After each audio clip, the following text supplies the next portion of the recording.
Hi friends, ದಿನದ ಎಲ್ಲ ಪ್ರಮುಖ ಸುದ್ದಿಯನ್ನು ನಿಮಗೆ ತಲುಪಿಸೋ ಮಸ್ತ್ ಮಗ ಚಾನೆಲ್ನ ಫುಲ್ ನ್ಯೂಸ್ಗೆ ಸ್ವಾಗತ. ನಾನು ಅಮರ್ ಪ್ರಸಾದ್. ದಿಲ್ಲಿ ದಾಳಿ ನಂತರ ಇಡೀ ದೇಶ ಉಗ್ರ ದಾಳಿಗಳ ಭೀತಿ ಎದುರಿಸುತ್ತಿರೋ ನಡುವೆ ಭಾರತ ಸರ್ಕಾರ ಮತ್ತೊಂದು ದೊಡ್ಡ ಹೆಜ್ಜೆ ಇಟ್ಟಿದೆ. ಭೂಗಡಿಯ ಜೊತೆಗೆ ಜಲ ಗಡಿಯನ್ನು ಕೂಡ ಹೈ ಅಲರ್ಟ್ ಮಾಡಲಾಗಿದೆ. ಇದರ ಭಾಗವಾಗಿ ಕರಾವಳಿಗೆ ಅರೆ ಸೇನಾ ಪಡೆಯನ್ನು ನಿಯೋಜನೆ ಮಾಡಲಾಗಿದೆ. ಸಾಮಾನ್ಯವಾಗಿ ಕೋಸ್ಟ್ ಗಾರ್ಡ್ನವರು ಮುಖ್ಯವಾಗಿ ಈ ಕಾಯೋ ಕೆಲಸವನ್ನು ಮಾಡ್ತಾರೆ. ನೇವಿಯವರು ಕಾಯ್ತಾ ಇರೋದಿಲ್ಲ. ಯೂಶ್ವಲಿ ಅವರು ಥ್ರೆಟ್ ಇದ್ದಾಗ ಹೋಗಿ ಮಿಲಿಟರಿ ಮಿಷನ್ಸನ್ನು ಕೈಗೊಳ್ತಾರಲ್ವಾ. ಆದರೆ ಕಾಯೋ ಕೆಲಸ ಯಾರ್ದಿತ್ತು ಬಾರ್ಡರ್ನಲ್ಲಿ? ಇಲ್ಲಿ ಕೋಸ್ಟ್ ಗಾರ್ಡ್ನವರು ಮಾಡ್ತಾ ಇದ್ರು ಕರಾವಳಿಯನ್ನು ಕಾಯೋ ಕೆಲಸವನ್ನು. ಇನ್ನು ಮುಂದೆ ಭಾರತದ ಎಲ್ಲ ಬಂದರುಗಳ ಸೆಕ್ಯೂರಿಟಿಯ ಪೂರ್ಣ ಜವಾಬ್ದಾರಿಯನ್ನು ಈಗ ಹೊಸ ಪಡೆಗೆ CISFಗೆ ಕೊಡಲಾಗಿದೆ. ಸೆಂಟ್ರಲ್ ಇಂಡಸ್ಟ್ರಿಯಲ್ ಸೆಕ್ಯೂರಿಟಿ ಫೋರ್ಸ್ ವಹಿಸಿಕೊಳ್ಳುತ್ತೆ. ಈ CISF ಅಮಿತ್ ಶಾ ಅವರ ಗೃಹ ಇಲಾಖೆಯ ಕೆಳಗೇನೆ ಕೆಲಸ ಮಾಡೋ ದೊಡ್ಡ ಅರೆ ಸೇನಾ ಪಡೆ. 2 ಲಕ್ಷಕ್ಕೂ ಅಧಿಕ ಸೈನಿಕರಿದ್ದಾರೆ. ಇಷ್ಟು ದಿನ ಸೂಕ್ಷ್ಮ ಸ್ಥಳಗಳನ್ನ ಪ್ರೊಟೆಕ್ಟ್ ಮಾಡೋ ಕೆಲಸವನ್ನ ಮಾಡ್ತಾ ಇದ್ರು, ಏರ್ಪೋರ್ಟ್ಗಳನ್ನ ಪ್ರೊಟೆಕ್ಟ್ ಮಾಡ್ತಾ ಇದ್ರು, ಹಾಗೆ ವಿದೇಶದಲ್ಲೂ ಶಾಂತಿ ಪಾಲನಾ ಪಡೆಯಲು ಕೆಲಸ ಮಾಡ್ತಾ ಇದ್ರು. ಈಗ ಬರೀ ಏರ್ಪೋರ್ಟ್ ಮಾತ್ರ ಅಲ್ಲ, ಪೋರ್ಟ್ ಅನ್ನ ಕೂಡ, ಸಿ ಪೋರ್ಟ್ ಅನ್ನ ಕೂಡ ನೀವು ನೋಡ್ಕೋಬೇಕು, ಸೆಕ್ಯೂರಿಟಿ ಕೊಡಬೇಕು ಅಂತ ಹೇಳಿ ಅವರಿಗೆ ಆದೇಶವನ್ನ ಕೊಡಲಾಗಿದೆ. ಇದರಲ್ಲಿ ವಿಶೇಷ ತಜ್ಞರು ಮತ್ತು ಸ್ಪೆಷಲ್ ಯೂನಿಟ್ಗಳು ಕೂಡ ಇದಾವೆ. ದೇಶದ ಜಲಗಡಿ ರಕ್ಷಣೆಗೂ ಇಳಿಸಲಾಗಿದೆ. ದೇಶದಲ್ಲಿರೋ ಸುಮಾರು 250 ಬಂದರುಗಳಿಗೂ ಇದು ಸೆಕ್ಯೂರಿಟಿ ಕೊಡುತ್ತೆ. ಹಾಗಂತ ಕೋಸ್ಟ್ ಗಾರ್ಡ್, ಕರಾವಳಿ ಕಾವಲು ಪಡೆ, ನೇವಿ ಅವರು ಅವ್ರ ಕೆಲಸವನ್ನ ಮಾಡ್ತಾ ಇರ್ತಾರೆ. ಇದ್ರ ಜೊತೆಗೆ ದೇಶದ ಒಳಗೆ ತೀರದಲ್ಲಿ ನಿಂತು ಇವರು ಕೂಡ ರಕ್ಷಣೆ ಕೊಡೋ ಕೆಲಸವನ್ನ ಮಾಡ್ತಾರೆ. ಈಗ ಸಿಕ್ಕಾಪಟ್ಟೆ ಕಳ್ಳ ಸಾಗಾಣಿಕೆ, ನಶಾವಸ್ತು ಕಳ್ಳ ಸಾಗಾಣಿಕೆ, ಶಸ್ತ್ರಾಸ್ತ್ರಗಳ ಕಳ್ಳ ಸಾಗಾಣಿಕೆ ನಡೀತಿರೋ ಟೈಮ್ನಲ್ಲಿ ಇವರು ಸರಕು ಸಾಗಾಣಿಕೆಯ ತಪಾಸಣೆ ಮಾಡ್ತಾರೆ, ಎಕ್ಸಿಟ್ ಕಂಟ್ರೋಲ್ ಸೇರಿ ಇನ್ನಿತರ ಸೆಕ್ಯೂರಿಟಿ ಡೀಟೇಲ್ಸನ್ನು ಮಾನಿಟರ್ ಮಾಡ್ತಾರೆ.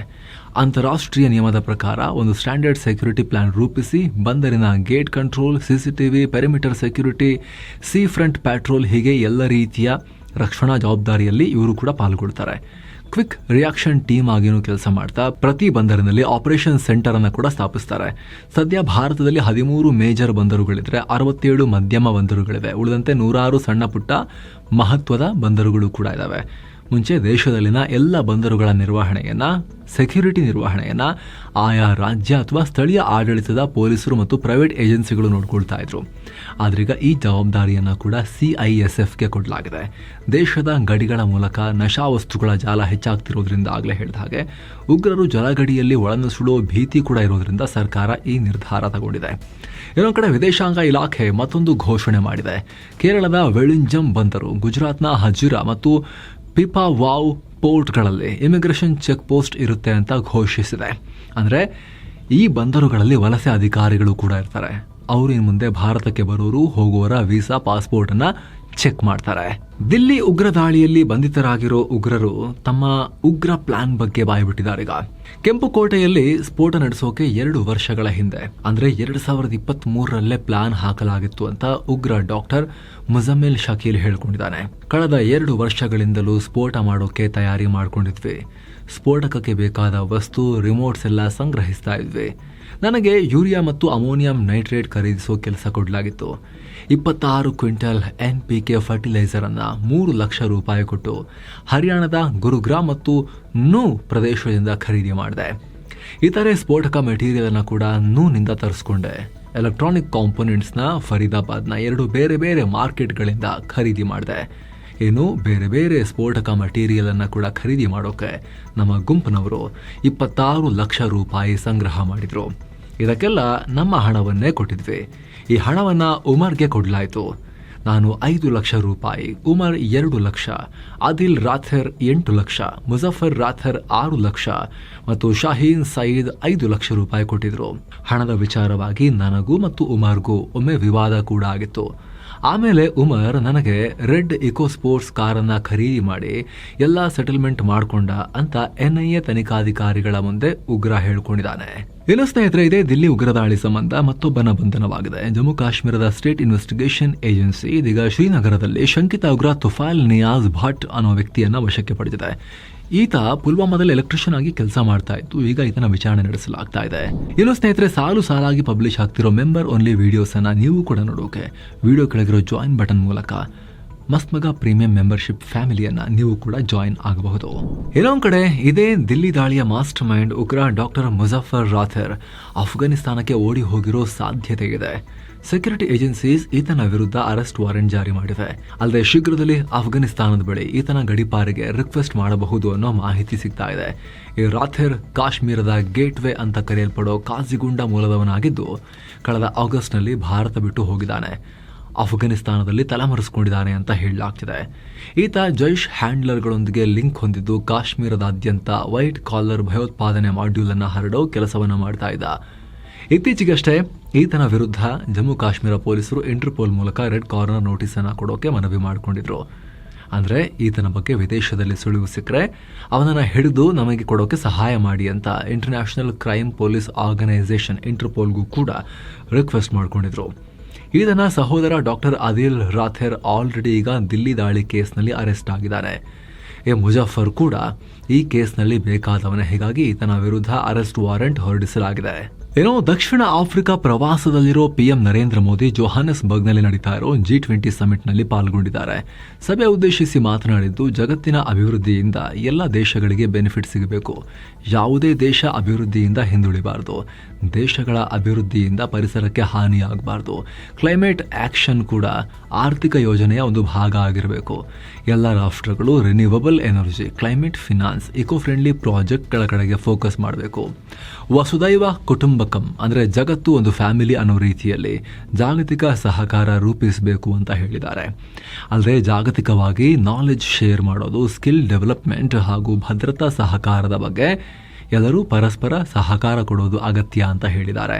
ಈ ಸಭೆಗೆ ಬರ್ತಾ ಇದ್ದ ಹಾಗೆ ಮೋದಿ ಅವರಿಗೆ ದಕ್ಷಿಣ ಆಫ್ರಿಕಾ ಅಧ್ಯಕ್ಷ ಸಿರಿಲ್ ರಾಮಫೋಸಾ ಎರಡು ಕೈ ಜೋಡಿಸಿ ನಮಸ್ತೆ ಮೂಲಕ ವೆಲ್ಕಮ್ ಮಾಡಿದ್ರು. ಮೋದಿ ಕೂಡ ನಮಸ್ತೆ ಮಾಡಿದ್ರು. ಬಳಿಕ ಇತರ ಎಲ್ಲ ಸದಸ್ಯ ರಾಷ್ಟ್ರಗಳ ನಾಯಕರೊಂದಿಗೆ ಮಾತಾಡಿದ್ರು. ಈ ವೇಳೆ ಇಟಲಿಯ ಪಿಎಂ ಜಾರ್ಜಿಯಾ ಮೆಲನಿ ಮೋದಿ ಅವರ ಕೈ ಕುಲುಕಿ ಸ್ಮೈಲ್ ಮಾಡ್ತಾ ಮಾತನಾಡಿದ್ರು.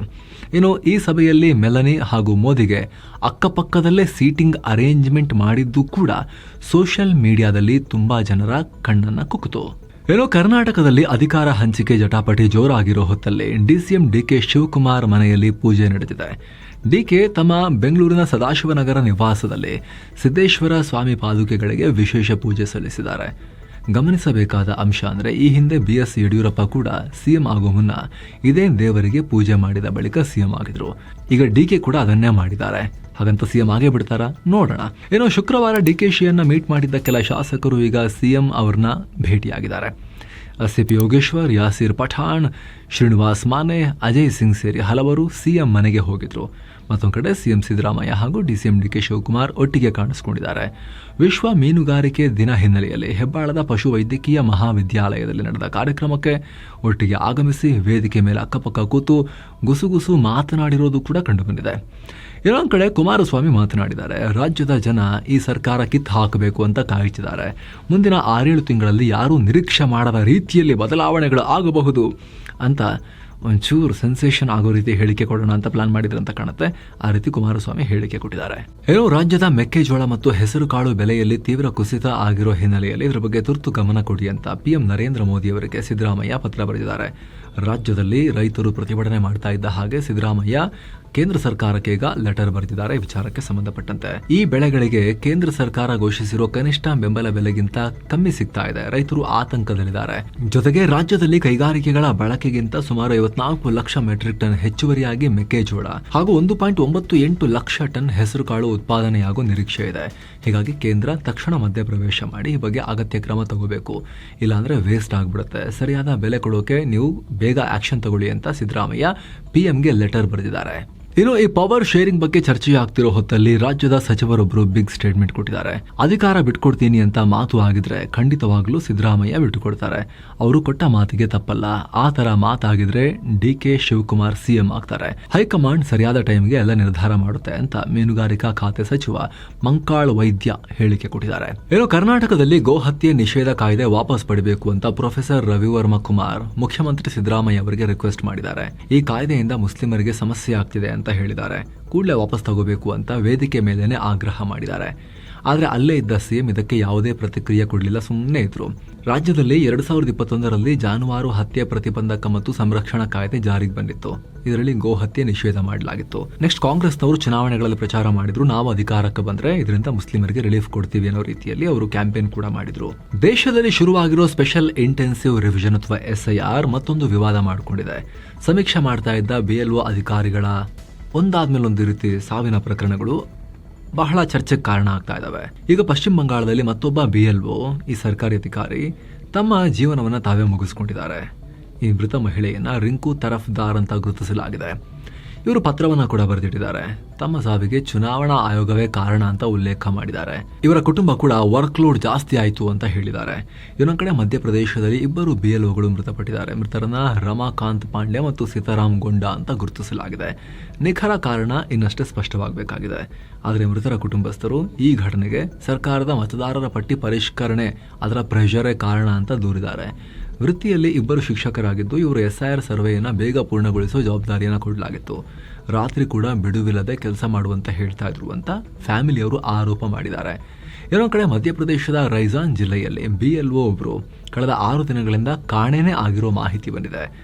ಈ ಘಟನೆಗಳಿಗೆಲ್ಲ ಪಶ್ಚಿಮ ಬಂಗಾಳ CM ಮಮತಾ ಬ್ಯಾನರ್ಜಿ ಆಕ್ರೋಶ ವ್ಯಕ್ತಪಡಿಸಿದ್ದಾರೆ. ಅವರು ಮುಂಚೆನೇ SIR ಅನ್ನ ವಿರೋಧಿಸ್ತಾ ಇದ್ರು. ಈಗ ಈ ಘಟನೆಗಳನ್ನು ಮುಂದಿಟ್ಟುಕೊಂಡು ಇನ್ನಷ್ಟು ಜನರ ಜೀವ ತೆಗಿತೀರಿ ನೀವು ಅಂತ ಚುನಾವಣಾ ಆಯೋಗದ ವಿರುದ್ಧ ವಾಗ್ದಾಳಿ ಮಾಡಿದ್ದಾರೆ. ಏನೋ ಗಲಭೆ ಶುರುವಾದ ನಂತರ ಇದೇ ಮೊದಲ ಬಾರಿಗೆ RSS ಮುಖ್ಯಸ್ಥ ಮೋಹನ್ ಭಾಗವತ್ ಮಣಿಪುರಕ್ಕೆ ಭೇಟಿ ಕೊಟ್ಟಿದ್ರಲ್ಲ, ಅಲ್ಲಿ ದೊಡ್ಡ ಸ್ಟೇಟ್ಮೆಂಟ್ ಕೊಟ್ಟಿದ್ದಾರೆ. ಹಿಂದೂಗಳು ಇರದೆ ಈ ಜಗತ್ತು ಅಸ್ತಿತ್ವದಲ್ಲಿರೋಕೆ ಸಾಧ್ಯ ಇಲ್ಲ ಅಂತ ಹೇಳಿದ್ದಾರೆ. ಗ್ರೀಸ್, ಈಜಿಪ್ಟ್ ಮತ್ತು ರೋಮ್ ಹೀಗೆ ಅನೇಕ ನಾಗರಿಕತೆಗಳು ಕಾಲಕ್ರಮೇಣ ಕಣ್ಮರೆಯಾದವು. ಆದರೆ ಉರ್ದು ಖ್ಯಾತ ಕವಿ ಮೊಹಮ್ಮದ್ ಇಕ್ಬಾಲ್ ಅವರು ಹೇಳಿರೋ ಹಾಗೆ, ನಮ್ಮ ಗುರುತು ನಶಿಸಿ ಹೋಗದ ಹಾಗೆ ಏನೋ ಒಂದು ಶಕ್ತಿ ನಮ್ಮಲ್ಲಿದೆ, ಆ ಥರ ನಾವು ಸಮಾಜವನ್ನ ಕಟ್ಟಿದ್ದೇವೆ. ಹೀಗಾಗಿ ಹಿಂದೂ ಸನಾತನ ಸಂಸ್ಕೃತಿಯ ಅಸ್ತಿತ್ವ ಮುಂದುವರಿಯುತ್ತೆ. ಹಿಂದೂಗಳು ಇರದೆ ಇಡೀ ಜಗತ್ತೇ ಇರೋದಿಲ್ಲ ಅನ್ನೋ ಹೇಳಿಕೆ ಕೊಟ್ಟಿದ್ದಾರೆ. ಅಲ್ಲದೆ ಮಣಿಪುರದ ಜನಾಂಗೀಯ ಘರ್ಷಣೆ ಬಗ್ಗೆ ಕೂಡ ಮಾತನಾಡಿದ್ದಾರೆ. ಶಾಂತಿ ಮತ್ತು ಪ್ರಗತಿಗಾಗಿ ಒಗ್ಗಟ್ಟಾಗಿರೋದೇ ನಮಗಿರೋ ದಾರಿ. ಕೆಲ ಕಡೆ ವಸಾಹತುಶಾಹಿ ಕಾಲದಿಂದಲೂ ಉದ್ವಿಗ್ನತೆ ಹಾಗೇ ಇದೆ, ಅದು ಆಳವಾಗಿ ಬೇರೂರಿದೆ. ಆದರೆ ಒಂದು ಕುಟುಂಬದಲ್ಲಿನ ಸಮಸ್ಯೆಗಳು ಆ ಕುಟುಂಬದ ಚೌಕಟ್ಟಲ್ಲೇ ಪರಿಹಾರ ಆಗಬೇಕು. ಇದಕ್ಕಾಗಿ ಎಲ್ಲರೂ ಏಕತೆಯಿಂದ ಕೆಲಸ ಮಾಡಬೇಕು. ವಿನಾಶ ಆಗೋಕೆ ಕೆಲ ನಿಮಿಷ ಸಾಕು, ಆದರೆ ಶಾಂತಿ ಮತ್ತು ಸಂಯಮಕ್ಕೆ ಶಿಸ್ತುಬದ್ಧ ಕೆಲಸ ಮಾಡೋಕೆ ತುಂಬಾ ಟೈಮ್ ಬೇಕಾಗುತ್ತೆ ಅನ್ನೋ ಹೇಳಿಕೆ ಕೊಟ್ಟಿದ್ದಾರೆ. ಇನ್ನು ಇದೇ ಮಣಿಪುರದಲ್ಲಿ ಬ್ಯಾನ್ ಆಗಿರೋ ಗುಂಪಿಗೆ ಲಿಂಕ್ ಹೊಂದಿರೋ 4 ಬಂಡುಕೋರನ್ನ ಬಂಧಿಸಲಾಗಿದೆ. ಮಣಿಪುರದ ತೌಬಾಲ್ ಜಿಲ್ಲೆಯಲ್ಲಿ ಭದ್ರತಾ ಪಡೆಗಳು ಅರೆಸ್ಟ್ ಮಾಡಿದ್ದಾರೆ. ಬಂಡುಕೋರರ ಬಳಿಯಿದ್ದ ಆಯುಧಗಳನ್ನ ಕೂಡ ಸೀಸ್ ಮಾಡಲಾಗಿದೆ. ಕಾರ್ಯಾಚರಣೆ ಮುಂದುವರೆದಿದೆ. ಏನೋ ಮಹತ್ವದ ಬೆಳವಣಿಗೆಯಲ್ಲಿ ಭಾರತ ಚೀನಾದ ಪ್ರಜೆಗಳಿಗೆ ಕೊಡ್ತಾ ಇದ್ದ ಟೂರಿಸ್ಟ್ ವೀಸಾವನ್ನ ಮತ್ತೆ ಪುನರಾರಂಭ ಮಾಡಿದೆ. 2020ರ ಗಲ್ವಾನ್ ಸಂಘರ್ಷದ ನಂತರ 2 ರಾಷ್ಟ್ರಗಳ ನಡುವೆ ಸಂಬಂಧ ಹಾಳಾಗಿತ್ತು. ಹೀಗಾಗಿ ಭಾರತ ಚೀನಿಯರಿಗೆ ಟೂರಿಸ್ಟ್ ವೀಸಾ ಸ್ಟಾಪ್ ಮಾಡಿತ್ತು.